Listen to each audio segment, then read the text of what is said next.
Dios le bendiga. El mensaje de hoy lo hemos titulado El Día de Jehová.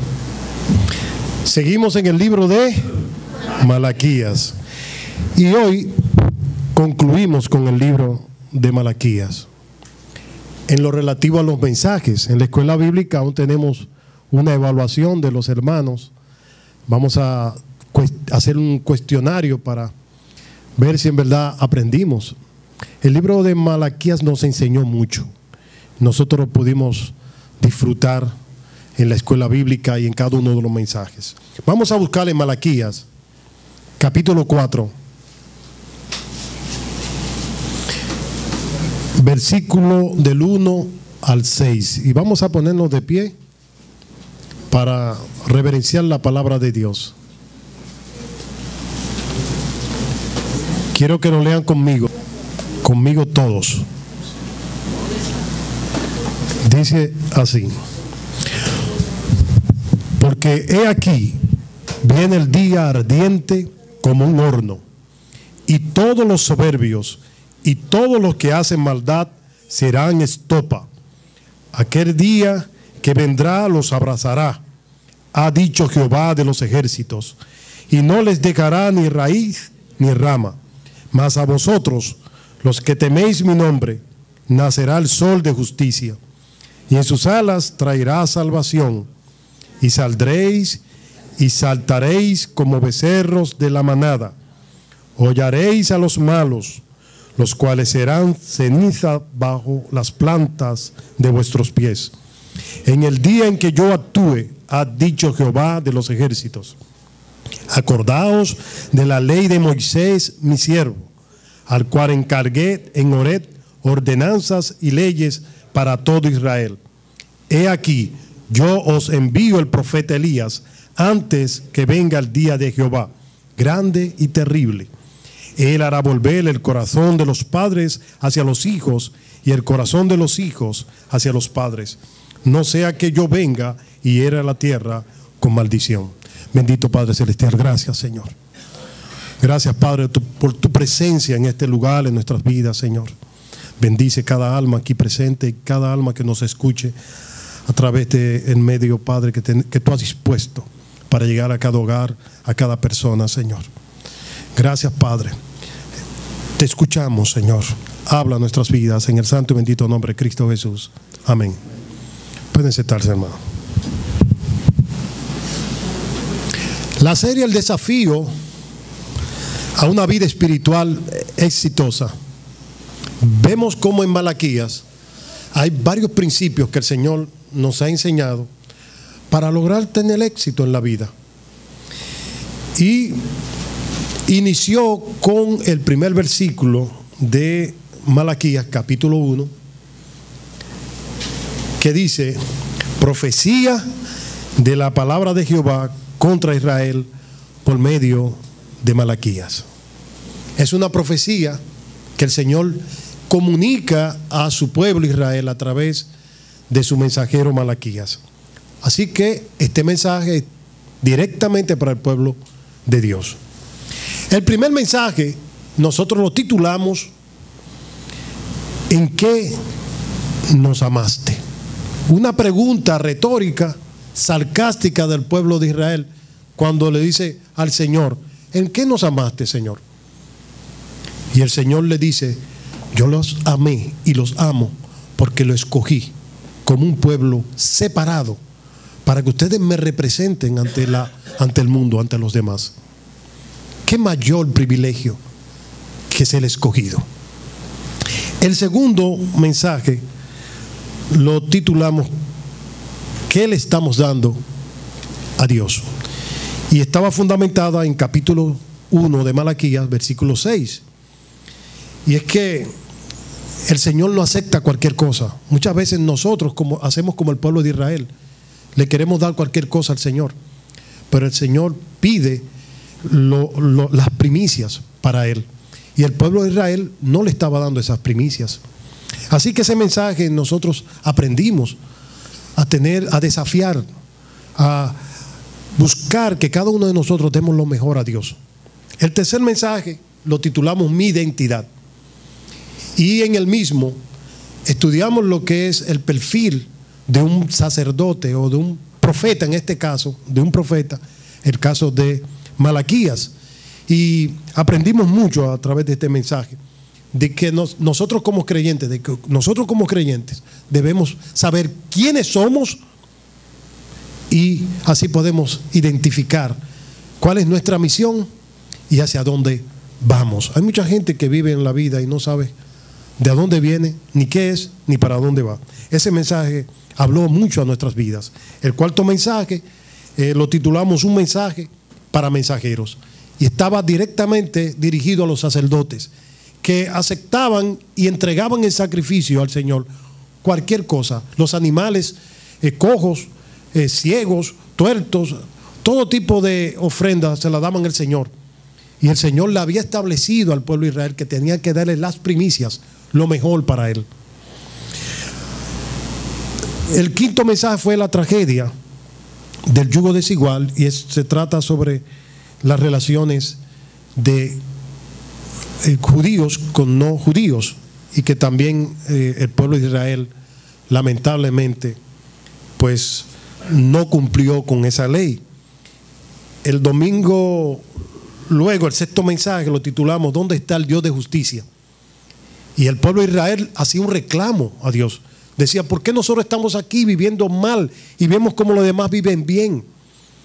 ¿Dónde está el Dios de justicia?, preguntan ellos.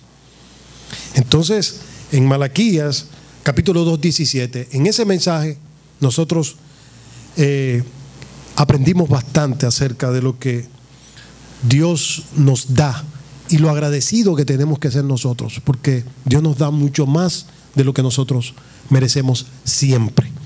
Por último, el mensaje del domingo pasado, que lo titulamos Robar a Dios. Y estaba fundamentado en Malaquías capítulo 3, versículos del 6 al 12, donde estudiamos el diezmo, el propósito del diezmo que Dios buscaba con él, y de las ofrendas. Y hoy, en el día de hoy, fíjense que Malaquías nos dio muchos mensajes importantes y muchas enseñanzas. En el día de hoy le hemos titulado el mensaje El día de Jehová. El día de Jehová. Y está basado en Malaquías capítulo 4, del 1 al 6, que fue el texto que leímos al inicio de este culto. ¿Cómo será el día de Jehová? Malaquías destaca dos aspectos contradictorios, si se quiere, opuestos entre sí. Un día de juicio para los pecadores. O sea, el día de Jehová será un día de juicio ¿para qué? Para los pecadores. Y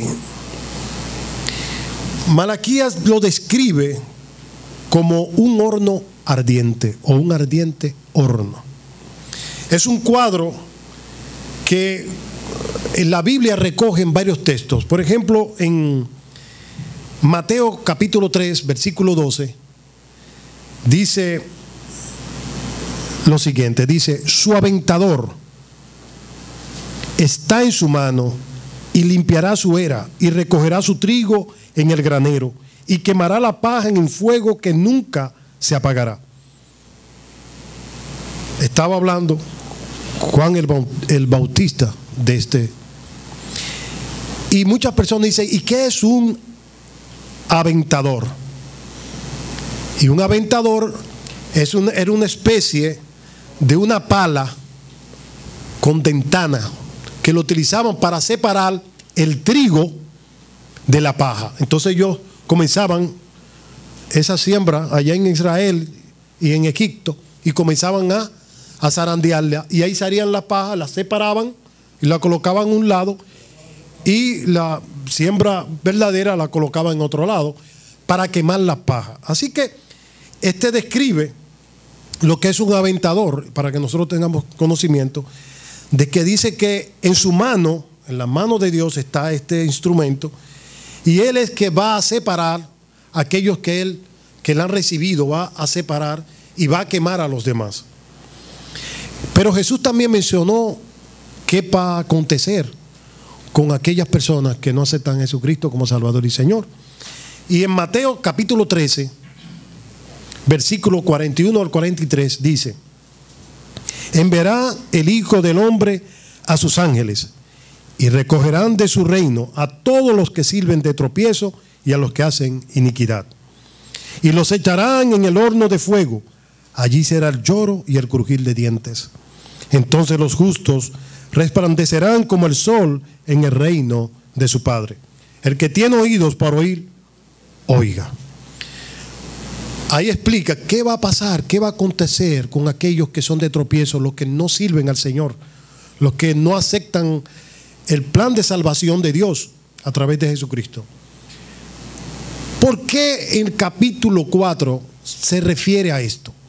Recuérdense que en el capítulo 3 ellos decían que no existía Dios y que tanto los malos como los justos estaban padeciendo.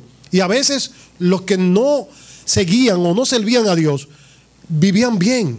Y entonces ellos decían, pero ven acá, ¿por qué si nosotros somos hijos de Dios nos enfermamos, no estamos en una buena condición económica y a aquellos les va bien? Pero mira cómo están aquellos pueblos, les va bien. Así que decían, ¿dónde está el Dios de justicia? Y el Señor le está diciendo que hay un tiempo determinado donde Él va a separar a aquellos que no le sirven para condenación y a aquellos que le sirven, que han decidido aceptarle como Salvador y Señor. Entonces Él lo va a separar para honrar. Así que lejos de ser bienaventurados, ellos no son bienaventurados, porque al final ellos van a ser estopa, serán destruidos. Y cuando dice estopa se refiere precisamente a eso, que serán destruidos, serán quemados. Así que este es el primer punto que vemos. El segundo, la oposición de este punto está en que para muchos este día será para condenación, será un día terrible, el día del Señor. Sin embargo, para otros, y esa es la contraposición, será un día de victoria. Pero un día de victoria ¿para quiénes? Para los fieles, para aquellos que han recibido a Jesucristo como Salvador y Señor. Un evento será traumático, triste, doloroso, oscuro, de castigo para unos, y para otros será de bendición, de gozo. Y así lo describe. O sea que hay un gran contraste. Malaquías lo dice de una manera hermosa. Dice que nacerá el sol de justicia y en sus alas traerá salvación. El sol de justicia es la figura ¿de quién? De Jesucristo. Jesucristo es el Dios, el sol de justicia. Él es que llevará y gobernará con una verdadera justicia. Él dará luz a la humanidad y da luz a la humanidad. Su venida será cumplida. Y vemos en Isaías 60, versículo 2, capítulo 60, versículo 2, que dice: ¿Por qué aquí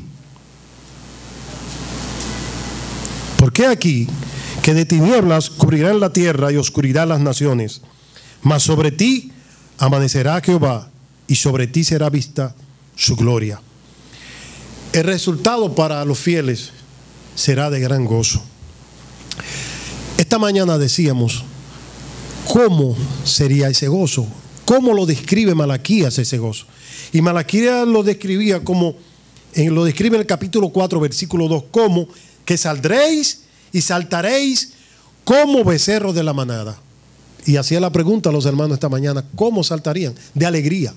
Al ver la presencia de ese día donde Dios va a juzgar a la humanidad, los que le servimos, los que le servirán en ese tiempo también, será un día de gozo, de completo gozo y alegría. Y saltarán de alegría al ver la presencia de Cristo, viniendo como ese gran rey en su segunda venida, que será vista por todos. Y sabemos que la iglesia, antes de este acontecimiento, ya anteriormente, antes de esto, estará en los cielos, en su presencia. Seremos arrebatados. Pero esta segunda venida que habla es una venida hacia juzgar a la humanidad y desembocará en la protección al pueblo de Israel. Buscará a aquellos que le han servido y le han aceptado. Así que ese día del Señor traerá dos situaciones, una de alegría y de gozo y una de tristeza. Eso es lo que nos dice Malaquías en el capítulo 4, de los versículos del 1 al 3. Ahora, del 4 al 6, esos tres versículos final, describe Malaquías a dos grandes personajes, a Moisés y a Elías.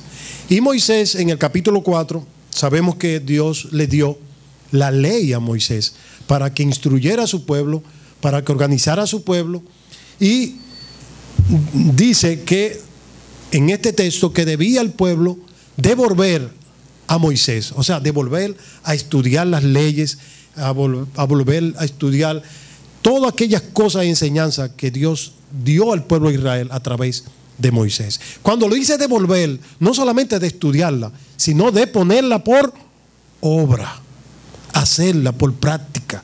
Cuando Dios dice algo, no es simplemente porque nosotros lo aprendamos, sino que también lo pongamos por obra, que lo hagamos. No solamente seamos oidores, sino hacedores. Entonces, en Malaquías 4:4 dice: acordaos de la ley de Moisés mi siervo, al cual encargué en Horeb ordenanzas y leyes para todo Israel. Lo que Dios pide a su pueblo es que se acuerden de la ley de Moisés y la pongan en práctica. ¿Por qué? Porque ya el tiempo de Dios trabajar, de Dios trabajar para el pueblo de Israel, se cerraba ese capítulo con el libro de Malaquías. Así que Israel sabe que ya tiene todo escrito en sus manos en las leyes de Moisés.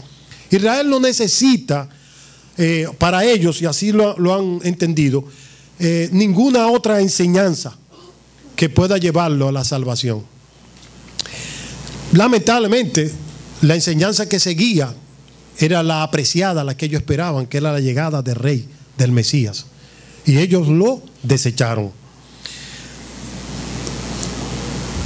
El segundo personaje era de Elías. Y en Malaquías capítulo 4, versículos 5 y 6, dice que al cerrar el pacto profético, Dios vuelve a uno de sus primeros profetas, a Elías. Y señala que llegaría el día en que volvería el ministerio de un Elías. Libro de Malaquías. Y antes de la venida del Mesías, él prometió en el capítulo anteriores que vendría un Elías. Y así pasó, así aconteció. Y dice en Mateo 11, 14, dice: y si queréis recibirlo, él es aquel Elías que había de venir. En Mateo 17, 10, 13, Jesús otra vez le dice a sus discípulos. Entonces sus discípulos le preguntaron, ese versículo 10 al 13. Entonces sus discípulos le preguntaron, diciendo: ¿por qué pues dicen los escribas que es necesario que Elías venga primero? Respondiendo Jesús les dijo: a la verdad Elías viene primero y restaurará todas las cosas. Mas os digo que Elías ya vino y no le conocieron, sino que hicieron con él todo lo que quisieron. Así también el Hijo del Hombre padecerá de ellos. Entonces los discípulos comprendieron que les había hablado de Juan el Bautista. Ellos comprendieron que le hablaba de Juan el Bautista, los discípulos. Sin embargo, la tarea de Juan el Bautista era aquella voz que clamaba en el desierto. Él tenía que allanar el camino ¿de quién? Del Mesías. Acuérdense que él vino y llamaba al arrepentimiento. Y tenía el mismo espíritu de Elías. Predicaba como Elías. Entonces, por eso el Señor Jesús le dijo, él vino antes de que Jesús iniciara su ministerio. Elías, aquí hay una dualidad en en el personaje de Elías. Muchos dicen que se tratan del espíritu de Elías, otros creen que habla de Elías como persona. Y cuando hablo de dualidad doctrinal, nosotros tenemos que comprender esto. En Segunda de Reyes, capítulo 2, versículo 1, dice, para hablar, acuérdense que Elías no conoció muerte. Y por eso, para poder comprender lo que a continuación les voy a decir, vamos a leer este texto de Segunda de Reyes, capítulo 2, versículo 11. Dice, mientras iba caminando y conversando, de pronto apareció un carro de fuego, tirado por caballos de fuego. Pasó entre los dos hombres y los separó. Y Elías fue llevado al cielo por un torbellino. Eliseo lo vio y exclamó, Padre mío, veo los carros de Israel con sus conductores. Mientras desaparecían de su vista, rasgó su ropa en señal de angustia. Este relato que hace, sabemos que Elías no conoció muerte. Y el pueblo de Israel, los ortodoxos, todavía hoy en día dejan una silla vacía en la mesa, en las sinagogas o en cualquier lugar donde ellos se reúnen. Ellos vienen y ponen una silla y la dejan vacía, porque ellos están esperando el regreso de Elías. Eliseo se quedó, pero antes de que aconteciera esto, cuando uno lee el texto completo, se da cuenta de que toda la comunidad tenía conocimiento de que Elías no iba a morir, que iba a ser levantado. O sea que ya había sido profetizado que Elías no iba a morir, que iba a ser llevado. Y así se lo habían comunicado a Eliseo. Eliseo, mira, tu maestro va a ser levantado. Y Eliseo, que sabía eso, no quería perderse esa oportunidad. Él estaba con su maestro y le seguía. Y no quería separarse de él. Así que cuando acontece este momento, Eliseo lo pudo presenciar. Pero antes de ese momento, él le pidió a Elías una doble porción de su espíritu. Dame de lo que tú tienes. Y dice Elías, bueno, lo que tú me estás pidiendo es muy, muy difícil. Pero si tú estás, cuando yo sea levantado, te será dado, le dice Elías. Y así aconteció. Porque Elías fue levantado en un carro de fuego y Eliseo quedó. Y se le cayó la túnica a Elías y él tomó la túnica. Esto fue visto por los profetas, algunos profetas que estaban al otro lado, como testigo de lo que había ocurrido. Y él cuando se acercó al río, hizo lo mismo que Elías había hecho. Eliseo hizo lo mismo. ¿Qué hizo?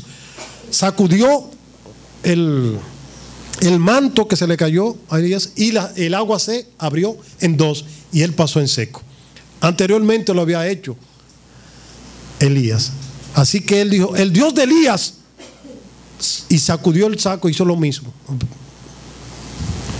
El saco no, el manto. Y esto fue visto por los profetas. Y dice, pero él tiene el espíritu de Elías. ¿Por qué cuento esto? ¿Por qué narro esto? Esta historia. Porque en Apocalipsis y en el texto leído hay una dualidad doctrinal. Es decir, hay personas que dicen que cuando habla de Elías, se habla de Elías, la persona de Elías. Y en el plano de lo que dijo el Señor Jesucristo, dijo también que Juan Bautista fue el Elías esperado antes de su llegada. Para muchos, en Apocalipsis capítulo 11, el último libro de la Biblia, dice Apocalipsis capítulo 11, versículos del 1 al 4, dice lo siguiente. Entonces me fue dada una caña semejante a una vara de medir, y se me dijo, levántate y mide el templo de Dios y el altar y a los que adoran a él. Pero el patio que está fuera del templo, déjalo aparte y no lo midas, porque ha sido entregado a los gentiles, y ellos hollarán la ciudad santa 42 meses. Y daré a mis 2 testigos que profeticen por 1260 días vestidos de cilicio. Estos testigos son los 2 olivos y los 2 candeleros que están en pie delante del Dios de la tierra. 2 olivos. Entonces, cuando uno sigue leyendo el texto de Apocalipsis, hay una profecía también establecida en este tiempo de la gran tribulación.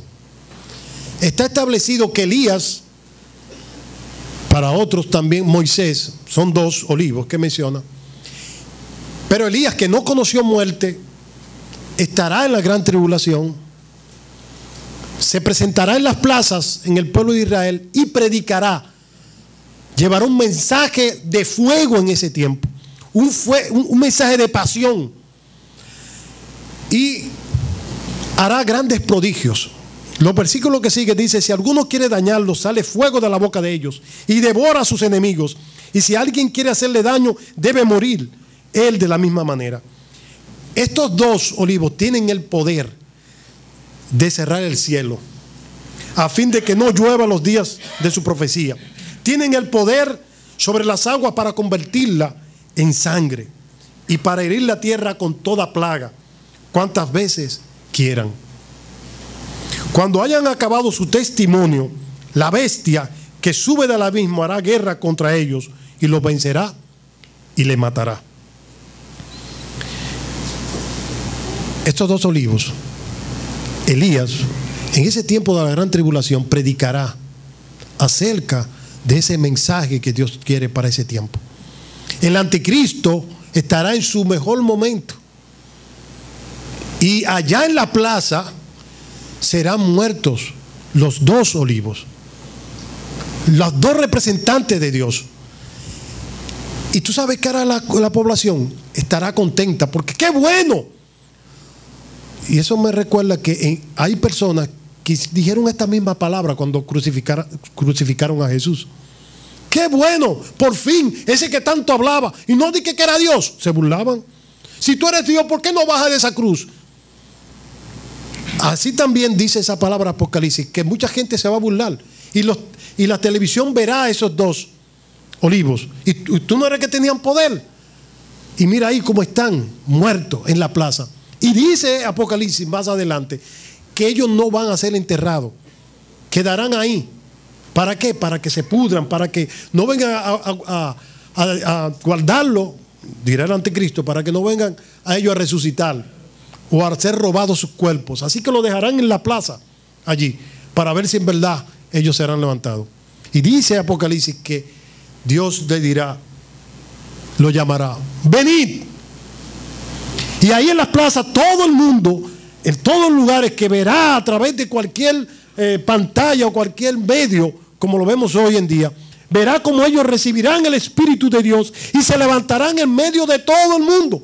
Estos 2 en la gran tribulación, 3 días y medio durarán, pero serán resucitados por Dios y serán llevados en una nube, todo ojo le verá. Y ahí el pueblo de Israel comprenderá lo que aconteció, porque Él le dirá, ¿por qué no recibieron a Jesucristo como Salvador y Señor? Él en las plazas le enseñará cuál ha sido el pecado de Israel. Le repetirá de nuevo. ¿Y cuál es el pecado de por qué hoy en día ellos están adorando en la gran tribulación a la bestia? Y cuando ellos vean ese acontecimiento, entonces se sorprenderán. Pero eso lo dice el Apocalipsis. Antes de la llegada de Jesucristo acontecerá esto, como testimonio de lo que Dios quiere hacer con el pueblo de Israel. Debemos anhelar su llegada. Sí, debemos como creyentes anhelar su llegada. Cuando un creyente no anhela su llegada, vive conforme a sus compromisos, conforme a su vida, y pierde el norte, pierde su identidad, o mejor dicho, sí, no la salvación, pierde su identidad, su ministerio en la vida. Y Dios nos quiere enfocar en lo que verdaderamente es principal para cada uno de nosotros, lo que es primordial. El creyente que no anhela la venida de Cristo debe evaluarse. Debe evaluarse. ¿Por qué? Porque eso indica que las cosas del mundo le importan más. Está atado con algo del mundo. Nosotros debemos anhelar estar en la presencia de Dios. Y en Apocalipsis, capítulo 22, 20, dice: el que da testimonio de estas cosas dice: ciertamente vengo en breve. Amén. Sí, ven, Señor Jesús. Qué palabras hermosas. Sí, ven, Señor Jesús. El libro de Malaquías termina con una maldición. Fíjense, y mira con qué bendición termina Apocalipsis.